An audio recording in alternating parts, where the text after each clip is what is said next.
রাধে রাধে বন্ধুরা, good morning. কেমন আছো সবাই? আশা করি সবাই ভালো আছো, আমিও ভালো আছি। আজ হচ্ছে শুভ সপ্তমী, সবাইকে জানাই অনেক অনেক ভালোবাসা। আর সবাই পুজোতে অনেক অনেক আনন্দ করো, মজা করো। তো যাই হোক, সকাল সকাল দেখো ব্রেকফাস্ট করতে চলে আসলাম। আর এখানে বানাবো হচ্ছে পাস্তা। প্রথমে ভেবেছিলাম ভেজ বানাবো, মানে পেঁয়াজ পেঁয়াজ ছাড়াই বানাবো। তারপর মা বললো আবার মা খাবে না, তো সেই জন্য কোনো ব্যাপার নেই, ডিমটা যদিও দেবো না, কিন্তু বাকি সমস্ত সবজি দিয়ে পেঁয়াজ দিয়ে আর একটু চিজ দেব। ঘরে কদিন ধরে একটু চিজ রয়েছে, সেটা না কিছুতেই খাওয়া হচ্ছে না। কদিন ধরে ভাবছি এটা সেটা বানাবো, কিন্তু সেরকম বানানোও হয় না আর আর কি খাওয়াও হয় না। সেই জন্য আজকে ভাবলাম এই পাস্তার মধ্যে চিজ দিয়েই আর কি বানাবো। জানি না কেমন লাগবে খেতে, খেয়ে তো অবশ্যই বলবো যে কেমন লাগছে।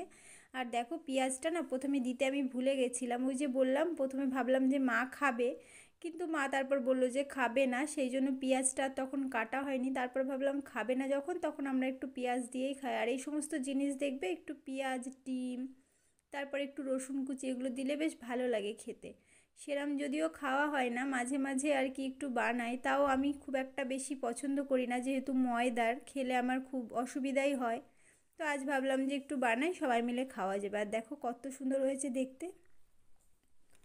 তো মানে গাজর দিয়েছিলাম, প্রথমে ভেবেছিলাম যে শশা কুচি আর কি পরে দিয়ে খাবো। তারপর আমার মানে একটু কাজে ব্যস্ত হয়ে গেছিলাম, মানে একজনের শাড়ি দেখতে এসেছিলো, নিতে এসেছিলো, আর ঠান্ডাও হয়ে গেছিলো, চিজ দেওয়া তো ঠান্ডা হলে খুব একটা আর কি ভালো লাগে না। কিন্তু এই মোটামুটি হয়েছিল, ভাইরা খেয়েছিল, ভাইরা বলছিল যে ভালোই হয়েছে খেতে। তো দেখো আমি খেয়েও নিলাম। আর তারপর এসে দেখছি মা এদিকে পুজো দিচ্ছে। আর সেদিন যে তারা আমাকে শাড়িটা পরিয়েছিলাম, সেটা আর কি তোমাদের সাথে আমি শর্ট ভিডিওতে শেয়ার করেছি, যারা যারা দেখেছো তারা তো জানো। আর এই শাড়িটা এবার পুজোতে দিয়েছে, মানে আমার ছোটো বৌমনির বাবার বাড়ি থেকে দিয়েছে।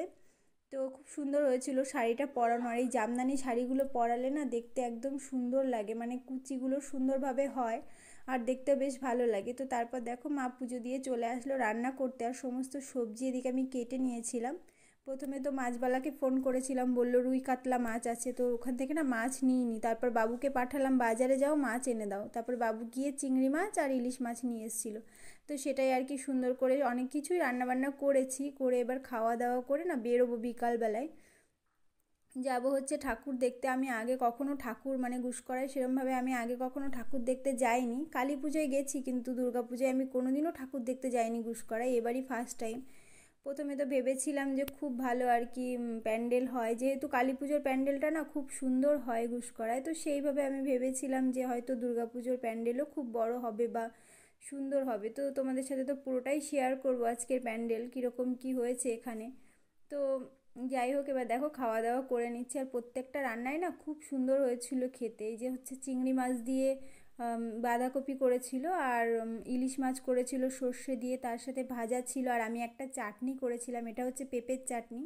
আগে করিনি, কিন্তু আমি পেঁপেটা মানে কাটার পরে ভাবছি যে চাটনিটা করব, তো খেতে পারবো কি না জানি না, কেননা আমি আগে কখনো করিনি। তো খেতে বেশ ভালোই হয়েছিল।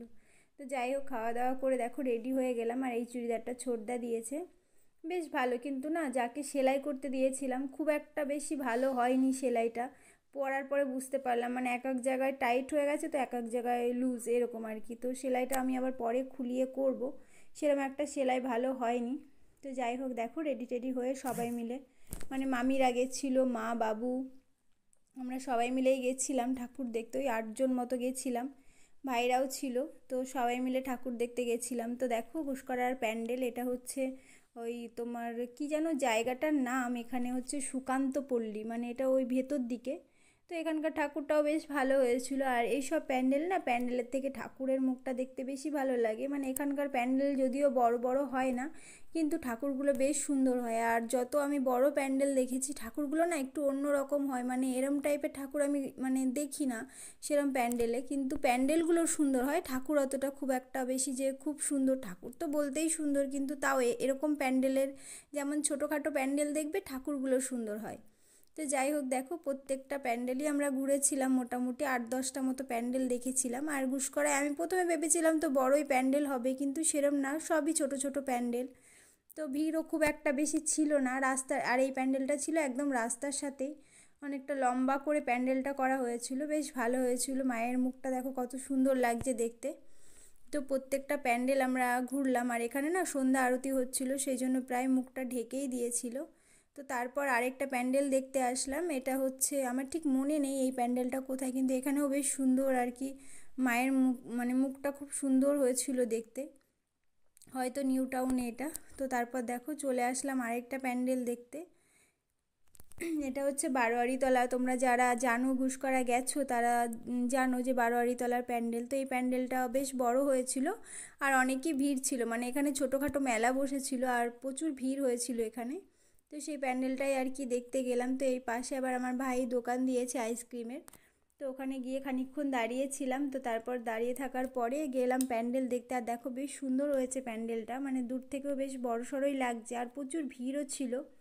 আমি এতগুলো প্যান্ডেল দেখলাম গুসকরায়, তার মধ্যে এই প্যান্ডেলটাতেই বেশি ভিড় ছিল আর দেখতেও বেশ সুন্দর হয়েছিল। মায়ের মূর্তিটাও সুন্দর ছিল আর ভেতরে গেলাম দেখো বেশ ভালোই ভিড় ছিল। তো এখানে এর থেকে বেশি ভিড় আর হয় না আশা করি, জানি না, আমি যদিও সপ্তমীর দিন গেছি সেরমভাবে ভিড় আমি দেখিনি, কিন্তু এই প্যান্ডেলটা মোটামুটি ভিড় ছিল। তো তারপর দেখো সবাই মিলে প্যান্ডেল দেখে এবার একটু মেলায় ঘুরবো। তো ভাই আবার বলছিল আমি বাইরে গিয়ে দাঁড়াই, তুই যাওয়ার সময় আমাকে ডেকে নিবি। তাই আমি বললাম যে না, একসাথেই যাব, বাইরে দাঁড়াতে হবে না, একসাথেই আর কি সবাই মিলে যাব, একটুখানি মেলা ঘুরে নিয়ে বাড়ি চলে যাব, বেশিক্ষণ দেখবো না। তো তারপর দেখো মেলায় চলে আসলাম এদিকে, আর প্রচুর দাম ছিল জিনিসের। মেলার জিনিস তো জানো এরকমই দাম হয়। তো এই দোকান থেকে না আমার একটু সেফটি পিন নেওয়ার ছিল, কালকে যেহেতু শাড়ি পরবো, তো সেই জন্য আমার সেফটি পিন নেওয়ার ছিল ওখান থেকে সেফটি পিন, আর এই ছোট্ট মতো একটা ক্লিপ নিয়েছিলাম আর একটা আর কি টিপ নিয়েছিলাম, এক কৌটো। লাল টিপ আমি সেরকম পরি না, কিন্তু কালকে যেহেতু অষ্টমী তো পরবো, সেই জন্য আর কি ছোটো মতো একটা টিপ নিয়েছিলাম, এক বক্স আর কি। যে তারপরে এখান থেকে টুকটাক কিছু কেনাকাটার পর চলে আসলাম কিছু খেতে। প্রথমে ভেবেছিলাম ফুচকা খাবো, মানে ভাই বোন সবাই বলছিল ফুচকা খাবে, তারপর আমি বললাম আমি ফুচকা খাবো না, আমি একটু চাট খাবো। তবে সেখান থেকে ভাই আর কি খাওয়ালো, খেয়ে ভাই বলছিল আইসক্রিম খেতে, আমি আর খেলাম না, মাও সবাই বললো যে না আইসক্রিম খাবো না। তো এখানে দেখো এই পাশে একটা বিরিয়ানি দোকান থেকে বিরিয়ানি নিয়েছিলাম, মামাই নিয়েছিল বিরিয়ানি সবার জন্য আর কি, বাড়িতে গিয়ে খাওয়া দাওয়া হবে। তো তারপরে পাশে আর কি এটা হচ্ছে শান্তিপুরের প্যান্ডেল, গুসকরা শান্তিপুর প্যান্ডেল। এই প্যান্ডেলটাও বেশ সুন্দর করেছিল, আর যতগুলো আমি ঠাকুর দেখেছি তার মধ্যে এই ঠাকুরটা একটু অন্য রকম ছিল আর কি। চলো তোমাদের দেখাই ভেতরে গিয়ে। আর পুরো প্যান্ডেলটা মানে দূর থেকে আর কি লাইটিং করা ছিল, বেশ ভালো লাগছিল আর বেশ বড় হয়েছিল প্যান্ডেলটা। যতগুলো প্যান্ডেল মোটামুটি দেখেছি তার মধ্যে এই প্যান্ডেলটাই আর কি বেশি বড় হয়েছে। তো দেখো কত সুন্দর হয়েছে প্যান্ডেলটা। তো চলো তোমাদের ভেতরে গিয়ে দেখাই, ঠাকুরের মুখটা একদম অন্যরকম হয়েছে। তো দেখে আমি মাকে বলছিলাম যে যতগুলো ঠাকুর দেখলাম তার মধ্যে এই ঠাকুরটাই আর কি একটু অন্যরকম হয়েছে, বেশ সুন্দর লাগছে দেখতে, একটু অন্য টাইপের দেখতে, তো বেশ ভালো লাগে। আর কুলো দিয়ে পাখা দিয়ে এরম টাইপের আর কি প্যান্ডেলটা করা হয়েছিল, বেশ ভালো লাগছিলো দেখতে, ভেতরে গিয়ে দেখছিলাম। আর পুরো সাজটা আর কি ফুল দিয়ে সাজিয়েছিল। তো দেখো মায়ের মূর্তিটা একদম অন্য রকমভাবে হয়েছে, যতগুলো ঠাকুর তোমাদের দেখালাম তার মধ্যে এই মায়ের মূর্তিটা একটু অন্য রকম হয়েছে দেখতে, বেশ অন্য রকম লাগছে, ভালো লাগছে। তো দেখে তো বিরিয়ানি নিয়ে বাড়ি চলে আসলাম। তো আজকের দিনটা তো এইভাবেই কাটালাম, খাওয়া দাওয়া করে শুয়ে পড়লাম। তো দেখো তোমাদের কেমন লাগছে আজকের ভিডিওটা অবশ্যই একটা কমেন্ট করে জানিও, আর ভালো লাগলে অবশ্যই একটা লাইক কমেন্ট শেয়ার করো, আমার চ্যানেলটা সাবস্ক্রাইব করো। আজকের মতো এই পর্যন্তই, টাটা, দেখা হবে আবার কালকে নতুন কোনো ভিডিও নিয়ে। তো পাশে থেকো সবাই, ভালো থেকো, সুস্থ থেকো।